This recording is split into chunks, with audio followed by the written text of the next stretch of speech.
కాబట్టి ఉమ్, ఎన్నికల సమయంలో ఎంతో మంది సహాయం చేశారు. ఈ నేను చెప్పాను, నేను చాలా క్లియర్ గా చెప్పింది కూడా ఏంటంటే, నా మిత్రుడు నా కోసం సమీకరించిన డబ్బులు కూడా 3.5 కోట్లు మీకు ఇచ్చాము అని చెప్పాను.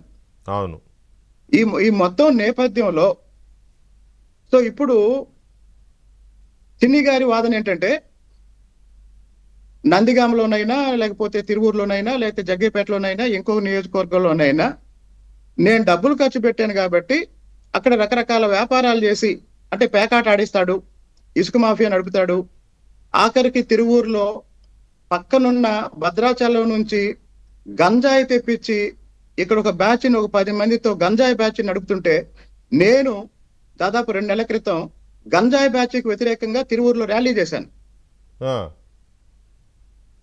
ఎవరు గంజాయి వ్యాపారం చేసింది, తిరువూరులో గంజాయి ర్యాలీ తెప్పించింది చేశాను. ఎవరు? నాకు అర్థం కాల. ఆ, గంజాయి తెప్పించి గంజాయి బ్యాచ్ నడిపించి గంజాయి వ్యాపారం చేసింది ఎవరు? చిన్ని గారి మనుషులు. ఇది నిజమా? నేను ర్యాలీ చేశానండి. నేను తిరువూరు మీరు టౌన్లో ర్యాలీ చేశాను. చేశారని తెలుసు నాకు, ఆ రోజు నాకు గుర్తుంది. ర్యాలీ చేశారు గంజాయికి వ్యతిరేకంగా, yeah right.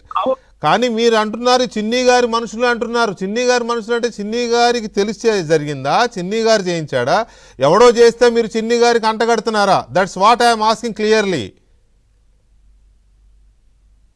Sir, Jaganmohan Reddy పరిపాలనలో గంజాయి వ్యాపారం విపరీతంగా జరిగింది. కరెక్ట్. మా ప్రభుత్వం వచ్చిన తర్వాత గంజాయి వ్యాపారాన్ని పూర్తిగా అణిసివేసింది. కరెక్ట్. ఆ తర్వాత పాత నేరస్తుల్ని, తిరువూరులో ఉన్న పాత నేరస్తుల్ని చిన్ని గారి అనుచరులు ఇళ్లకెళ్ళి వాళ్ళని ఒత్తిడి చేసి, మళ్ళీ మీరు భద్రాచలం ఏరియా నుంచి గంజాయి తీసుకొచ్చి అమ్మాలని చెప్పేసి వాళ్ళని బెదిరించి, వాళ్ళు ఒప్పుకోకపోతే వాళ్ళ మీద కేసులు పెడితే, నేను అర్ధరాత్రి పోలీస్ స్టేషన్కి వెళ్ళి వాళ్ళ తల్లిదండ్రుల్ని తీసుకొచ్చి ఎవరెవరు గంజాయి విషయంలో ఒత్తిడి తీసుకొస్తున్నారో మీడియా కూడా పోలీస్ స్టేషన్ లో అన్ని విషయాలు చెప్పానండి. మరి ఇది ఇది ఇది చిన్నికి తెలుసా? వీళ్ళు తన మనుషులు ఈ పని చేస్తున్నారని ఆయనకు తెలుసా? మీరు ఆయన దృష్టికి తీసుకెళ్లారా మీ మనుషులు ఇలా చేస్తున్నారని? నేను అది చెప్పిన తర్వాతే ఆయన నన్ను టార్గెట్ చేసి ఇంకా చాలా చేశాడండి. ఇప్పుడు ఆయన యాక్చువల్ గా, ఇప్పుడు మీరు అన్నారు ఇందాక, ఆయన పెద్ద బిజినెస్ మ్యాన్ అది ఇదని. చిన్ని గారి ప్రధానమైన ఆదాయ మార్గం ఏంటంటే ఆయన పేకాట ఆడిస్తాడు. నిజమా?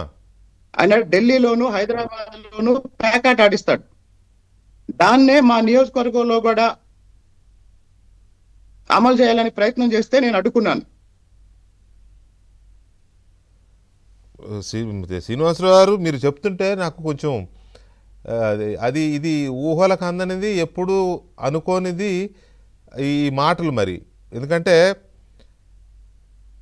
తెలుగుదేశం పార్టీలో చాలా చూజీగా సెలెక్టివ్గా ఇచ్చారు మన టికెట్లు కావాలని మిమ్మల్ని. నేను మీకు ఇంకో విషయం చెప్తానండి. నేను ఇంకో విషయం చెప్తానండి.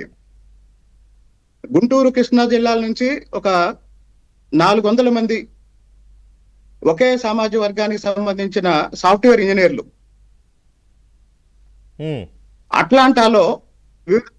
అట్లాంటాలో వివిధ కంపెనీల్లో ఉద్యోగాల్లో జాయిన్ అయ్యారు.